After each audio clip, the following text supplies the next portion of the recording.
fiction, science fiction, horror, fantasy, crime, LGBT, thriller.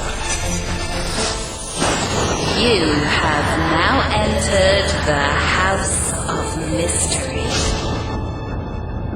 with your hosts, Eric Shapiro, David North Martino, John Copenhaver, and Al Warren. Heard on KCAA 106.5 FM Los Angeles, 102.3 FM Riverside, and 105.0 AM Palm Springs. And now we are at the interview part of the show. Today we have a writer that has writes a lot of true stories, and the one that caught my eye was, of course, Fire in the Big House, and it's America's deadliest prison disaster. And he's got something else he's working on, so we're going to talk about those. Thank you for taking the time, Mitchel Roth. Thank you for having me. Well, Mitchel, let's start with what led you into writing these kinds of stories.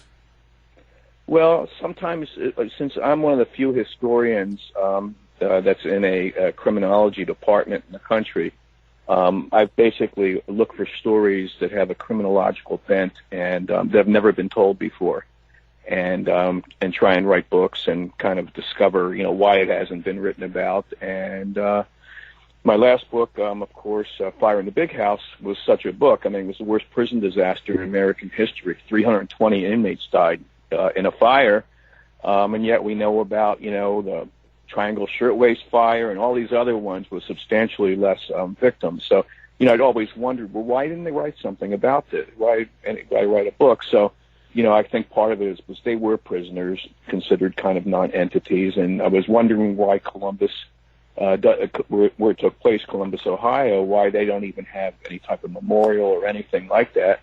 You walk by the shirtwaist factory and there's a memorial there. So anyway, I looked deeper into it, and I found a lot of parallels with the prison overcrowding and America's love affair with the prison in the modern era. Remember this took place in 1930, and they had a lot stricter laws back then.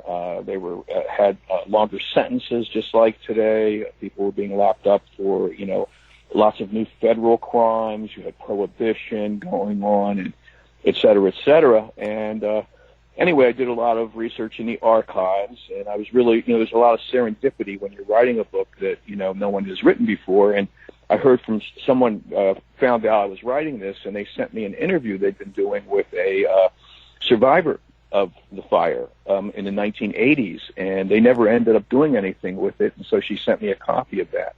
And prisoners rarely record, their experiences in prison, so that really helped. Another person that helped was the crime novelist Chester Himes. I don't know if you're familiar with, of him, but he was like, he created these African American detectives that worked in Harlem, and he was in the prison during this. And his early work is based on some of the experiences in the fire. But in any case, until I think about 5 years ago, it was the deadliest fire in any prison in the world until one in Honduras recently, and it killed in less than an hour because of smoke inhalation. So why do you think that is? But not so much the killing part, but why do you think such a large fire that killed so many is just never talked about? Is it because of something they did wrong? Well, I think there's they weren't real sympathetic victims to a great extent. I mean, you're talking about rapists and murders and all that. You're not talking about women working in a sweat factory. You're not talking about people that are somewhere just at their job. You're talking about people that are in there doing time. So I think number one, I think most family members probably don't want to bring them up and kind of memorialize their relatives in jail. And so, you don't have a lot of accounts from any family members, and really virtually none from any of the prisoners from that era. And so I think, you know, that's a big part of it. And, you know, I was walking around the city of Columbus, Ohio, sure, there's been a lot of history there, but, you know, since they tore the prison down about 20 years ago, you know, I guess a lot of people don't realize it was downtown. It was one of these big houses. And, you know, no one knew about it. And just like the book I'm working on right now about this double family annihilator. And then my previous book to that was called Convict Cowboys. And it was the first history of the Texas prison rodeo. Nobody had ever written a book on that either. So, you know. How do you find these stories? How do you find these, actually? Like when you talk about the convict cowboys and this big disaster and the fire, how would you find out about them? Well, quite often I'm researching another book and I come across stories, and I feel like I know a lot about a lot as far as history of crime and punishment and so forth. And being older, I've heard a lot. And, you know, so it kind of, but when I come across something, and I had never heard of it before, you know, I make a note to maybe look at it later on. And in the case of Fire in the Big House, you know, that I was writing a book, a textbook on crime and criminal justice in America, the history of it, and came across this, and I was, you know, curious because it did have some ephemeral impact on, you know, prisons around the country, making them a little safer, et cetera, et cetera. You know, so I find I come across these things. This book that I'm working on right now on this guy George Hassel, he killed his family of 4 in 1917 in California, buried them under the house. About 9 years later, he's in Texas, marries his brother's wife after the brother died, and ends up murdering the wife and her 8 kids almost 9 years later. Meanwhile, they haven't found the bodies for the first 4 he killed, and he doesn't admit to it and tell them where to find the bodies until right before his execution in Huntsville. So, you know, a lot of people don't know this story because, you know, it brings up a lot of other subject matter because I teach courses on serial homicide and mass murder, and there's a little bit of both of these, you know, classifications, you know, in the story of this character. And so, and I wouldn't, the way I heard about 20 years ago, I had a student in one of my murder classes, and he said, well, you know, my great-grandfather was the 5th white person electrocuted in Texas. And, you know, like he was proud of that. I said, congratulations, you know, like he won the Nobel Prize or something. So I said, well, you know, do you have any, you know, family documents or whatever? And he goes, oh, yeah, we've been researching the history for a long time. And he brings me this, you know, big history with some pictures and things like that of it. And I held on to it knowing that this might be something I want to do in the future. And, you know, the past couple of years have been a time where, you know, I finished all my writing projects and I wanted to do something different.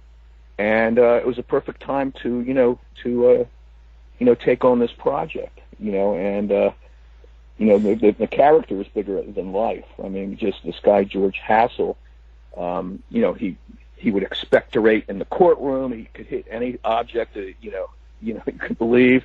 He strangled 11 kids with his bare hands, you know, in the two events, and not a shred of remorse.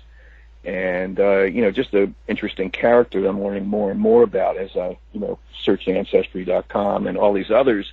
And what I found is almost every story about him is wrong. The dates are wrong. Everybody, you know, that's written about him has used his confession kind of as their template. And his confession is completely out of whack when you know, actually look at the background and find out certain dates that he couldn't possibly have done this or that.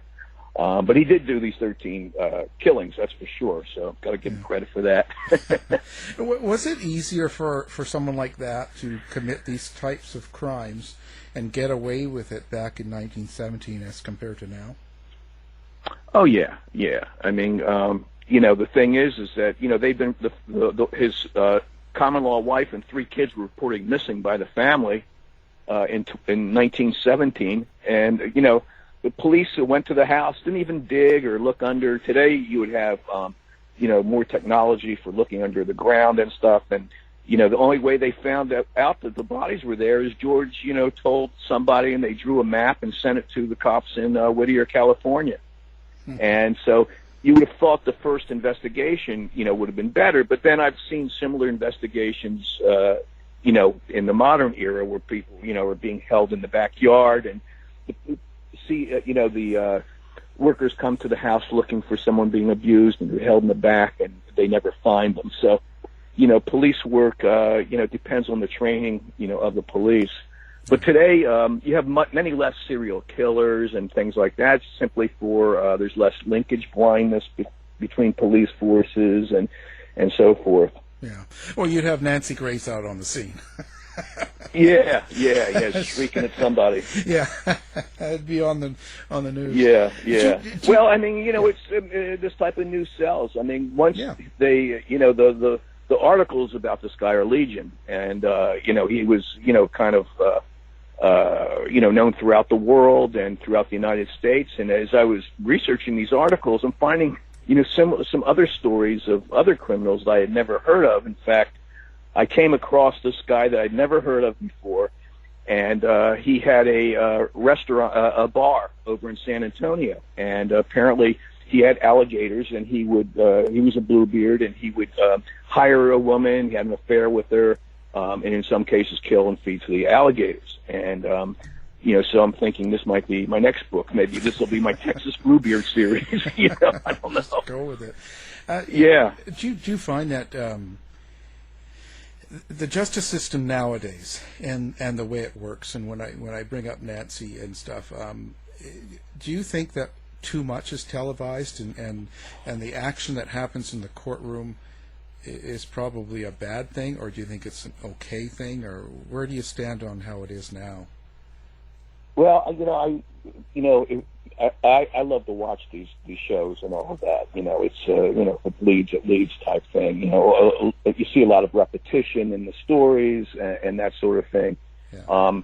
But I think in a lot of cases there's an edifying effect on it. Basically maybe it might open up somebody's eyes to abuse in the family. They might be able to connect the dots through some type of domestic crime or whatever. It's one of those things where it depends on how if you like true crime movies, true crime books. It's mostly an entertainment factor. A lot of the TV shows, in fact, really don't. They're great recruiting tools for college. We have a forensic science program, and we have a body farm where I teach. And a lot of people, want to get into the forensic science because they watch CSI and all of that stuff. And I've had students that say to me, "Well, I didn't know you had to be good in science." Because they're watching it on TV. So, well, if you don't like biology, forget about it. Yeah. And it serves its purpose. I don't think most of the shows, are overly scandalous or romanticize any of the characters. I get kind of tired of seeing the pantheon of serial killers, though. John Wayne Gacy and Ted Bundy, the Hall of Fame of serial killers over and over and over again. Americans, are very educated about the history of serial killers in America, and that's one of the few things they're educated about as far as history. Because I wish there were as many shows about, crime fighters, or lawyers, or somebody involved, constructively in the justice system. But people like these case studies of criminals because they are fascinating, especially because half the time you really never understand what their purpose, or motivations were in their crimes.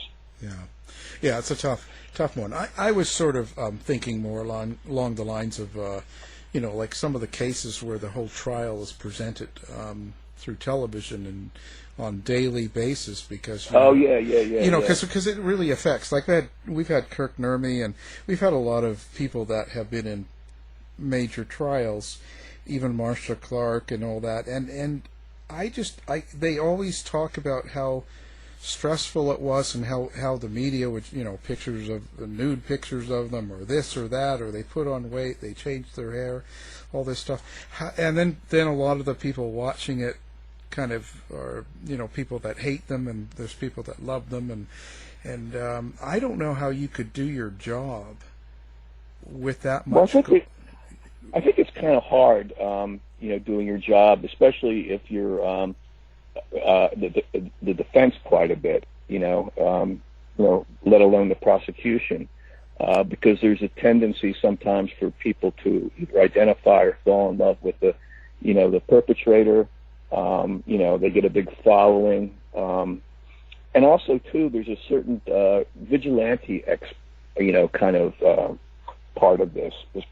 You're being tried by the media to a great extent. If you're telegenic, it works to your favor. If you're not, of course, it detracts. And, for the people working on the scene, the Marcia Clarks and the F. Lee Baileys and so forth, and the rest of the, people, and even today, a lot of the ambulance chasers, I think a lot of them use it much like politicians use being a politician to become lobbyists. I think, lawyers use this, sometimes to get their own shows later on because, they get a following as well. Yeah. But there's very few, long-term cases anymore, that I've seen, outside when I think of the Jodi Arias case and a few others. So anyway, I know what you're saying though about how you have people that vilify the person, and I don't think people are paying much attention to. I got to tell you, to the lawyers at all. They're listening to the stories and stuff, and the lawyers that can kind of keep their interest are the ones that I think are the ones that are remembered. Yeah, it's a tough one. Now, in the book Fire in the Big House, I was thinking, so that was an actual fire that happened in the Ohio Penitentiary. Now, that was an overcrowded penitentiary. From what I understand, it was had almost doubled the amount of people it was supposed to have. Actually, triple. Oh. And a lot, they had 4,500, close to 4,500 prisoners, and it was originally meant for around 1,500 or so. And that was the thing with the big house movement of that time period is, basically filling them up with prisoners, these large turreted, almost castle-like, edifices. And, it was way overcrowded. And one of the big problems, too, is, looking at the technology of the prisons at that time, the locking technologies, for instance, the cells didn't all open at once. You had to open each one with a key. And there was no training, very little training for officers, and they were very afraid to act on their own simply for the fact that it was a great job to have during the Great Depression, and so they didn't do anything unless they were told to do it. Pretty much the officers. Wow. And so they didn't know whether to let the guys out when the smoke started. They were looking for the warden and so forth. I mean, it was just a combination of a lot of errors. And you had people that just gone into prison for not paying child support that day that died. There's a lot of stories like that. People were just on their first day in prison and they died in this, terrible fire. So how many died in that? Was there 320 or something like that? 320, and then there were two others that died. There was kind of like a riot that took place afterwards, and a machine gun from the National Guard went off by mistake and killed two people that were sleeping in one of the cells.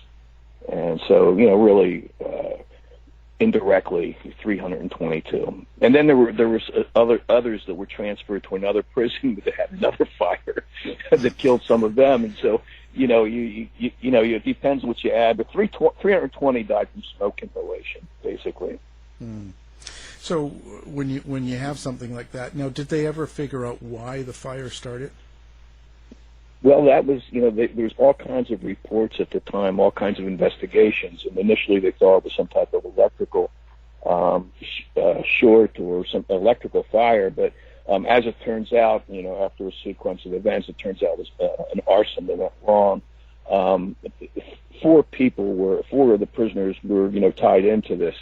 And apparently they had lit the fire. It was supposed to go off while everybody was in the dining hall, but because of the winds and all that, it didn't go off until everybody was back locked in their cells.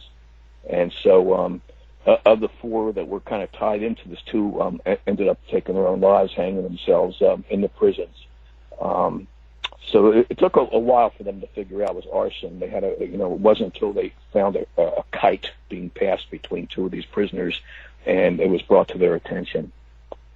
Wow, that's just crazy. And now, so I guess they had no regulations, or very few regulations, because you mentioned how it was not only overcrowded, but it wasn't very sanitary, and they didn't have adequate food and things like that.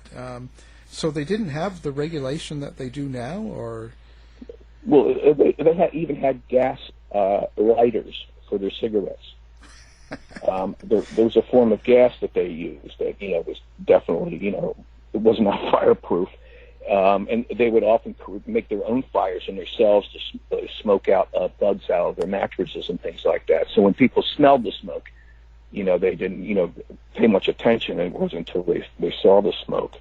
Did they get in trouble for having the overcrowding and the dirty conditions and the bad food? No, most people didn't care. Most people were on the cusp of the Great Depression, and even today people think they deserve what they get if they end up in prison. I mean, I'm in Texas. It's 95 degrees today, and some of the prisons don't have air conditioning. So even today in the 21st century. And in the winters, sometimes the toilets freeze, so you get ice, because there's no heat. And there's very few people that really care about those things. Wow. It's kind of like my book on convict cowboys. It starts in 1931 when they introduced this rodeo. And back then, they didn't think it would be a moneymaker or anything, but it turned out that people were willing to pay to watch, them try and, these death-defying feats that even a rodeo guy wouldn't do in a arena. And so the money that was made from this was used to buy them dentures and, artificial arms and legs and things like that. So it was for their recreation and also for their medical upkeep, because Austin wasn't giving any money to the criminal justice system in the 1930s. Now, how do you think the prisons will fare in something like the COVID-19 that's going on? Oh, it's good. Those are absolute incubators. I mean, you already have, antibiotic-resistant tuberculosis and other things in that, and it's just, a disaster waiting to happen. And you have a lot of geriatric patients also that, they have like separate units with a lot of the older patients that have a lot of medical problems. And, who knows how many of them have contracted it or how many have died. I don't trust any of the record keeping at this point because nobody really knows anything still about anything. They're just guessing. It's just, I think, a disaster, waiting to happen as far as, deaths of prisoners because the prisons are crowded. America has like 5% of the world's population and, probably 25% of the world's prisoners, so yet crime has been going down for years. And so how do you explain it? It's I guess it's maybe a conundrum or, a paradox. America has a love affair with prisons, simply it.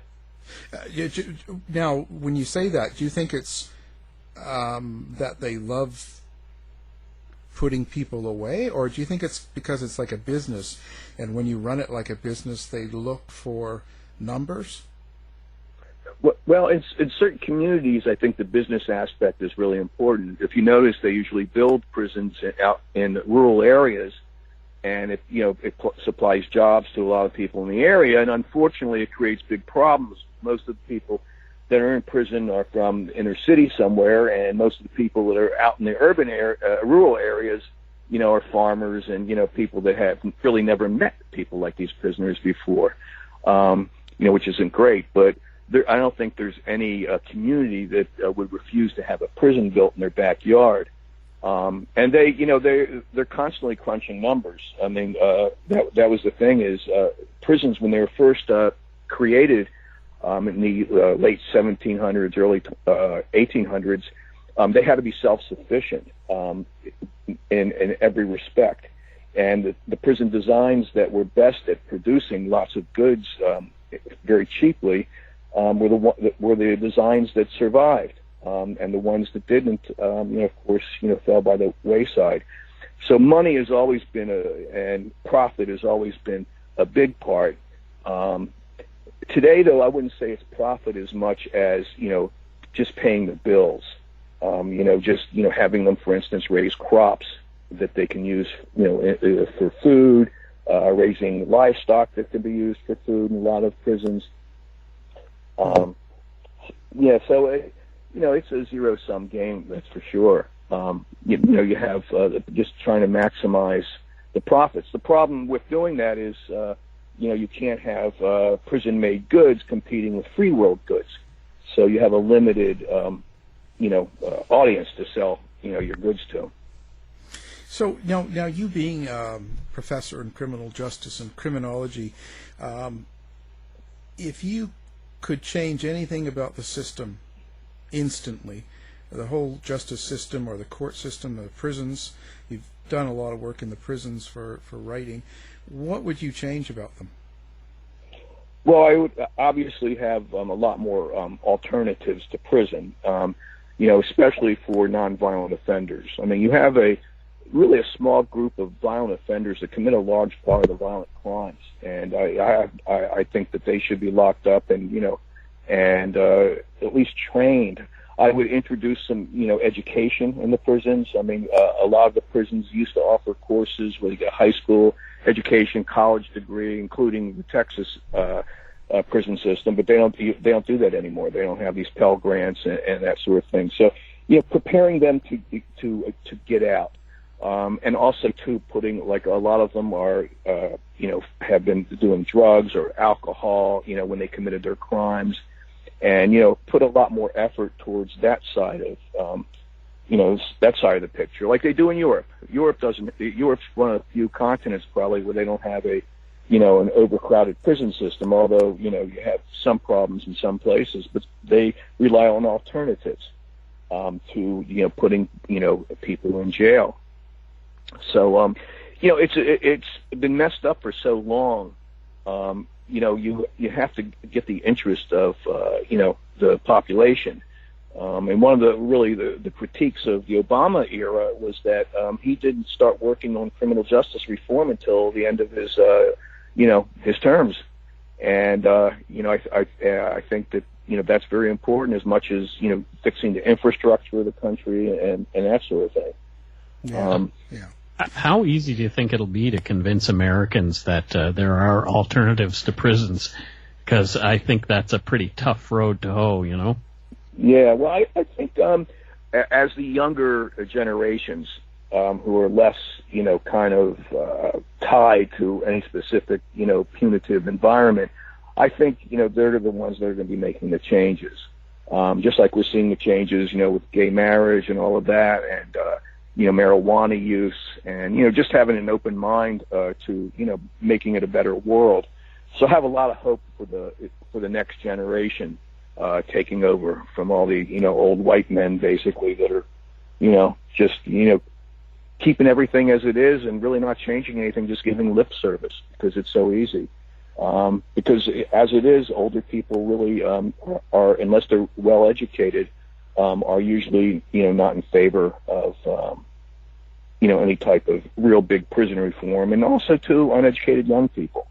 They just have to understand the racial disparity that's in prisons and the death penalty. And right now, the decline of the death penalty is the best sign, at least in Texas, the best sign that I've seen. That now you have a majority of people that if they had the choice between executing someone or keeping them in jail for life, they would go for the jail and life. And I think, looking at trials and things like that, people are much more educated about the mistakes that can be made for, people being innocent and being executed. So I think, those types of shows that we were talking about before, I think that's a very important role that they play. So people are much more knowledgeable about, DNA and bad witness identification and things like that. So when you actually write one of these books, and you've been writing, do you hope, like, what is it that you want people to get out of your book? Like, if I finish reading one of your books, like The Fire in the Big House, what do you want me to walk away with? Well, first of all, I'd like you to walk away saying, I never knew that before. That was, and really kind of, you learn something. So I want it to be a learning experience, obviously. And I want, and I write, I use an interdisciplinary, type of research. I tie in a lot of different things. And, I'd like to appeal to a wide range of people. And then I like to end it on a note where, you can get some type of parallels with today. So that, it's just not stuck in the 1930. So, I like to follow it up to the present and try and, add that to the lesson. What we're doing today as what we were doing in 1930. Have we learned anything since then? I'd like it to be, and I'd like it, of course, to be entertaining as well. So where do you see yourself going now? Like, what if you plan on to keep writing books? I know you're doing the one on George Hassel, but are you going to keep on doing this sort of stuff? Yeah, I mean, I have probably my biggest book coming out in October, and it's called Power on the Inside, a global history of prison gangs, and it's the first history of prison gangs around the world. No one's ever done that before. So I examined, prison gangs in, Australia and New Zealand, in Singapore, Thailand, Native American prison gangs in America. I mean, it's very, very wide-ranging with a lot of historical research. And so that was a big undertaking. And, Antarctica is probably the only continent that doesn't have prison gangs, that I know of. I mean, the penguins look like, kind of shady characters. But anyway, this book, I worked on for, kind of a couple of years along with another book, and it's got 80 pictures showing different prison gang members. It gets into, the whole, while it can be used by researchers and academics, it also has a lot of really interesting stories where the impact of colonialism, for instance, on prison populations, places like, Australia and New Zealand with the indigenous people, that are locked up. I mean, who would have thought there's more people in gangs in New Zealand than in the army? I mean, a lot of this, people, have no clue about. And so anyway, I enjoy, doing this, but I'm thinking about this. I've done two books. I did a book called An Eye for an Eye, A Global History of Crime and Punishment. It's mostly from a non-Western perspective. And I'm happy to say it's been translated into Chinese and Croatian and Turkish and published in other parts of the world. But I'm not, don't want to take these big projects. This working on one murder case to me is great. So I think I'm just going to write, research murder cases that have, kind of, some relevance. Yeah, that makes sense. No, I'm just wondering, when you write about the prisons, the gangs in the prisons, do people just take on the same habits that they do in the outside world? Like, we have gangs in a lot of the major cities. Is it the same? That's a very good question. Basically, most of the prison gangs were imported from the outside, but they're, bringing in, their gang allegiances and so forth. But there are prison gangs that were created, in the inside originally, and over time have kind of morphed as younger prisoners have got into it. And just looking at the prison gangs are very important to the running of prisons all around the world. They call it informal governance. So basically, law enforcement, I should say, correctional officers and their administrators have found it, like in Latin America and parts of Africa, and would never be admitted in the United States, but they let the prison gangs have a lot more autonomy than you would think, and the prison gangs have a reason for not wanting to get into a gang war, because what's important for them is protecting their revenue streams in prison, and you can't do that when everybody's killing each other. So you need to have some freedom. So, Latin America, of course, has a huge, prison overcrowding problem, has tons of, prison gangs that kind of self-govern.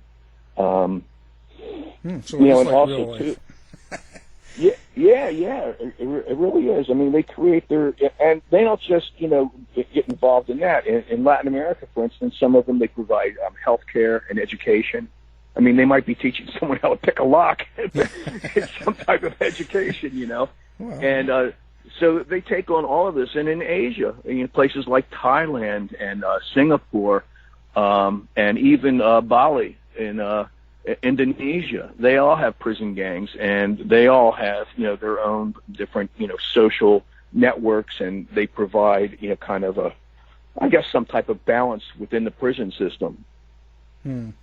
Now, that's interesting. Now, so when we watch series on TV or shows or miniseries and Netflix, when we talk about prisons, what comes to mind to me is HBO had that Oz series. Right. Do you find that to be fairly realistic, or is that just totally off base? Yeah, I saw a lot of episodes of it. I won't say I saw the whole series, but I think it had a lot of reality. Basically showing, the people that call the shots, for instance, the power that they hold. I mean, you have these racist gangs in prisons, for instance, where they might kill on sight, but yet they might sell drugs to each other. I mean, prison gangs are very pragmatic. So they might have a philosophy that they subscribe to, but they don't necessarily hold to it if there's something that they can benefit from. And, it's one of the things I came across is looking at people that, these hybrid prison gangs, or looking at people that are mixed heritage. What prison gang do they join when they go in? For instance, if you're an Orthodox Jew and and you're in prison, and you need to join a gang, or kind of, so usually they end up with some type of white gang. Asians usually go with Hispanic gangs. So, it depends on, what part of the United States or whatever. And I was surprised to find the Native American gangs, a number of them in places like Minnesota and Arizona, Washington State, and that sort of thing. And these are, for the most part, were imported from the streets. A lot of the gangs were imported from, urban areas like Minneapolis and Phoenix and those types of places.